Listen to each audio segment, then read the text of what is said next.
Welcome to apa? Kamu nanya? Ya udah, biar aku kasih tahu ya.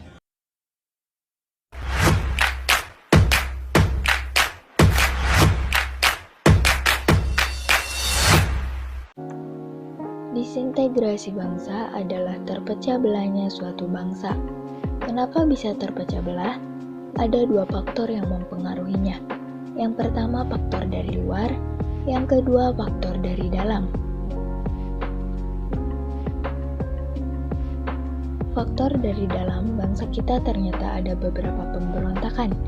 Pemberontakan tersebut diantaranya ada pemberontakan PKI Madiun, pemberontakan G3OS PKI, kemudian pemberontakan APRA, pemberontakan Andi Aziz, dan lain sebagainya.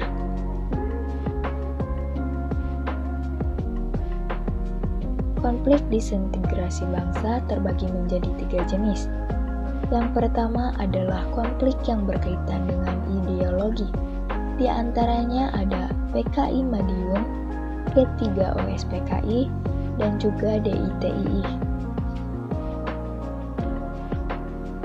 Yang kedua adalah konflik yang berkaitan dengan kepentingan. Di antaranya adalah APRA, RMS, dan Andi Aziz.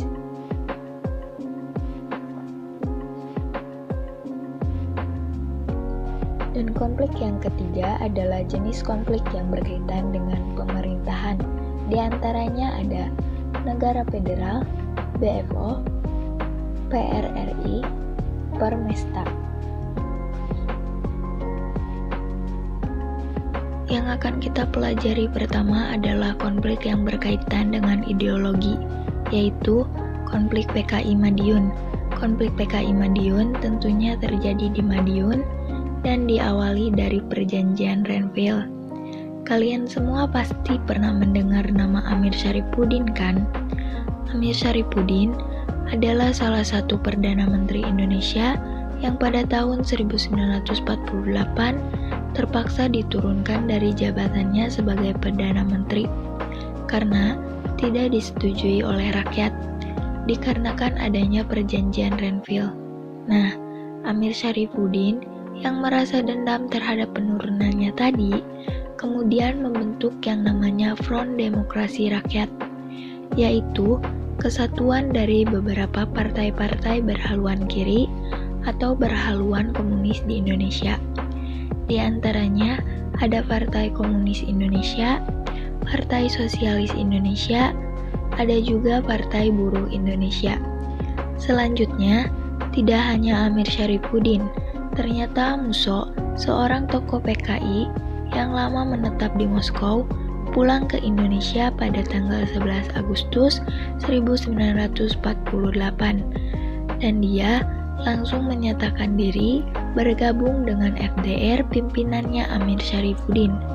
Setelah itu, mereka berdua pun berencana untuk mencapai tujuannya masing-masing, di mana Amir Syarifuddin merencanakan penurunan terhadap Kabinet Hatta dan Musso merencanakan membentuk negara sosialis Indonesia yang berpusatnya di Madiun. Nah, akhirnya Musso memproklamirkan berdirinya Republik Soviet Indonesia dengan pusat di Madiun pada tanggal 18 September 1948. Ketika terjadinya proklamasi tersebut, tentunya pemerintah RI berusaha menumpas pemberontakan yang terjadi di Madiun dengan cara mengirimkan pasukan tentara ke Madiun.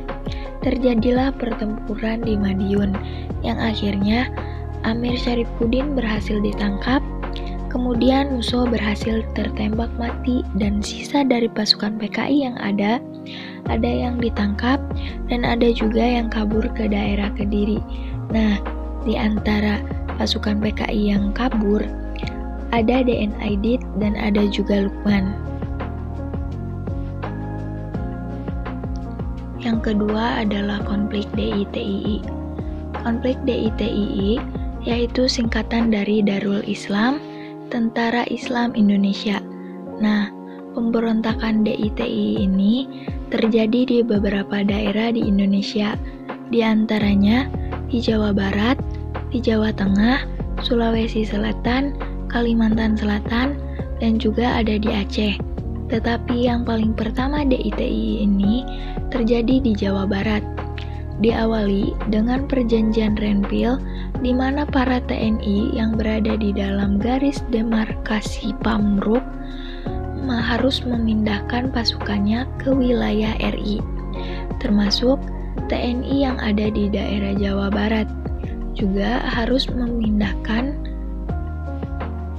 ke daerah yang termasuk daerah RI, yaitu Jawa Tengah, Jawa Timur, Yogyakarta, dan sebagian Sumatera.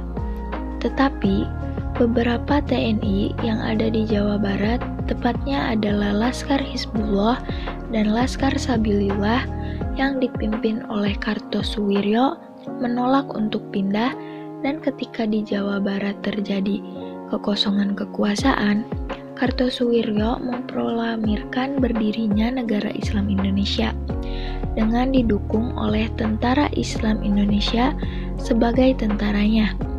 Proklamasi itu dilaksanakan pada bulan Agustus 1948. Untuk menumpas pemberontakan DITII, pemerintah RI mengirimkan tentara divisi Siliwangi ke Jawa Barat, dan divisi Siliwangi menggunakan taktik pagar betis untuk menyerang DITII. Operasi militernya sendiri dinamakan Operasi Baratayuda. Dengan menggunakan operasi militer pagar betis atau operasi militer Baratayuda ini, akhirnya pemberontakan DITII di Jawa Barat berhasil dipadamkan dengan tertangkapnya dan tertembak matinya Kartosuwiryo di Tasikmalaya pada tahun 1962. Pemberontakan DITII selanjutnya adalah di Jawa Tengah. Pemberontakan DITII di Jawa Tengah juga terjadi pada tahun 1948 dengan dipimpin oleh Amir Patah. Untuk latar belakangnya, Amir Patah ternyata ditawari jabatan sebagai Panglima DITII di Jawa Tengah oleh Kartosuwiryo, dan Amir Patah pun menyetujuinya, sehingga Amir Patah bergabung dengan DITII. Pemberontakan DITII di Jawa Tengah ini akhirnya berhasil dipadamkan pada tahun 1991 ketika Amir Patah ditangkap dikarenakan kurangnya dukungan dari penduduk sekitar. Pemberontakan DITII yang selanjutnya di Sulawesi Selatan dipimpin oleh Abdul Qahar Muzakkar. Jadi, Qahar Muzakkar sendiri sebelumnya adalah seorang tentara yang bertugas di Jawa, tapi dia dipulangkan ke tempat asalnya yaitu Sulawesi Selatan untuk mengatasi pemberontakan dari KGSS atau Komando Gerilya Sulawesi Selatan. Setibanya Qahar Muzakkar di Sulawesi Selatan, dia bukannya menyelesaikan masalah, tapi malah ikut bergabung dengan KGSS, dan setelah dia bergabung dengan KGSS, dia pun menyatakan dirinya bergabung dengan gerakan DITII-nya Kartosuwiryo, sehingga Qahar Muzakkar pun kemudian menjadi salah satu pemberontak yang akhirnya ditembak mati pada sebuah pertempuran di tahun 1963. Pemberontakan DITII yang terakhir adalah pemberontakan DITII di Aceh yang dipimpin oleh Daud Barre. Nah, latar belakangnya sendiri agak berbeda karena dimulai dari ketidakpuasan rakyat Aceh ketika mereka dimasukkan ke dalam Provinsi Sumatera Utara. Di tahun 1953, Daud Barre mengumumkan bahwa Aceh termasuk ke dalam salah satu bagian dari negara Islam Indonesia. Untuk mengatasi hal itu, pemerintah pun kemudian mencoba mengakomodasikan dengan memasukkan Aceh sebagai provinsi tersendiri di tahun 1959. Pada tahun 1962, Daud Barre kembali dari pertarungan dan dia pun diampuni oleh pemerintah. Konflik yang berkaitan dengan kepentingan.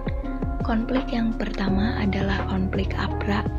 Konflik APRA atau Angkatan Perang Ratu Adil APRA sendiri adalah sebuah milisi bersenjata yang dibentuk oleh Kapten Raymond Westerling dengan pusatnya di Bandung pada tahun 1949.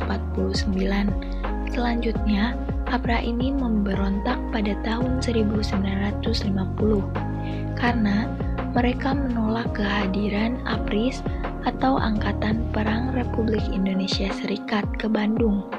Westerling sendiri dibantu oleh Sultan Hamid II dari Pontianak.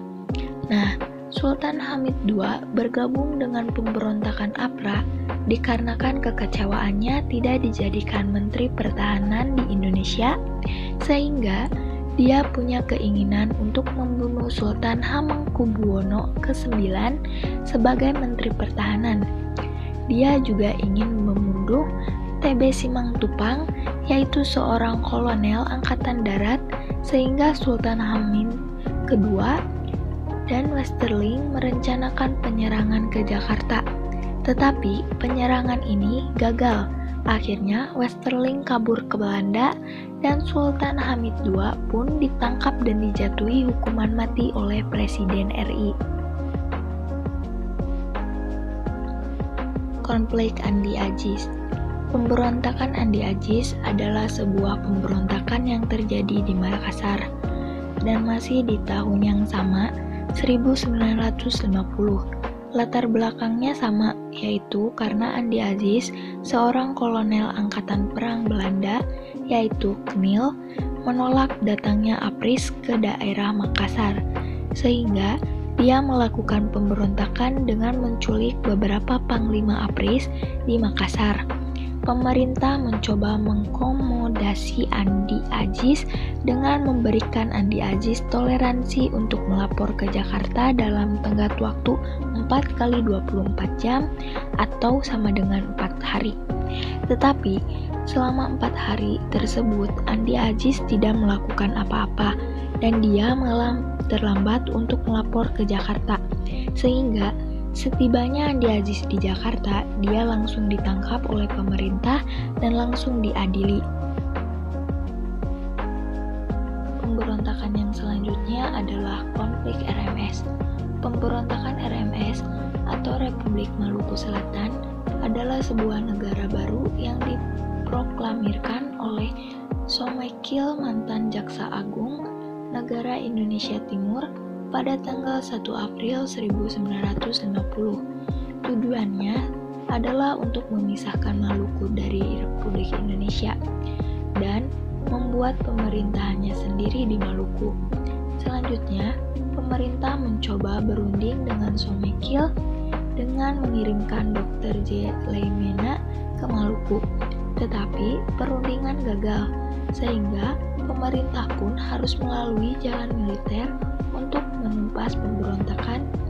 Dikirimlah Alex Kawilarang ke Maluku, yang akhirnya pada tahun 1953 Alex Kawilarang beserta pasukannya berhasil menangkap Soekmekil di Pulau Seram. Soekmekil pun kemudian dijatuhi hukuman mati. Yang terakhir, mempelajari konflik yang berkaitan dengan sistem pemerintahan. Yang pertama adalah konflik PRRI Permesta. Konflik PRRI Permesta adalah sebuah gerakan yang terdiri di Sulawesi dan Sumatera dikarenakan adanya ketidakpuasan dari tubuh Angkatan Darat mengenai kesejahteraan Angkatan Darat yang berada di Sumatera dan Sulawesi. Mereka menganggap bahwa kesejahteraan tentara di Jawa jauh lebih sejahtera dan jauh lebih makmur dibandingkan tentara di Sulawesi dan Sumatera. Akhirnya, mereka mendirikan beberapa dewan-dewan sendiri. Di antaranya ada Dewan Banteng, Dewan Gajah, Dewan Manguni, dan Dewan Garuda. Dewan-dewan tersebut bertugas untuk merebut pemerintahan di daerah masing-masing. Pada tanggal 15 Februari 1958, Ahmad Hussein menyatukan keempat dewan tersebut dalam sebuah pemberontakan, yaitu PRRI dan dirinya mengultimatum pemerintah pusat serta mengatakan bahwa telah dibentuknya pemberontakan atau PRRI, Pemerintahan Revolusioner Republik Indonesia. Selanjutnya, berita mengenai adanya PRRI menyebar ke daerah Sulawesi yang lainnya, sehingga di Sulawesi muncul juga gerakan Permesta yang merupakan gerakan dukungan terhadap PRRI. Operasi militer pun langsung dijalankan, dan di tahun yang sama, yaitu tahun 1968, pemberontakan pun berhasil dipadamkan.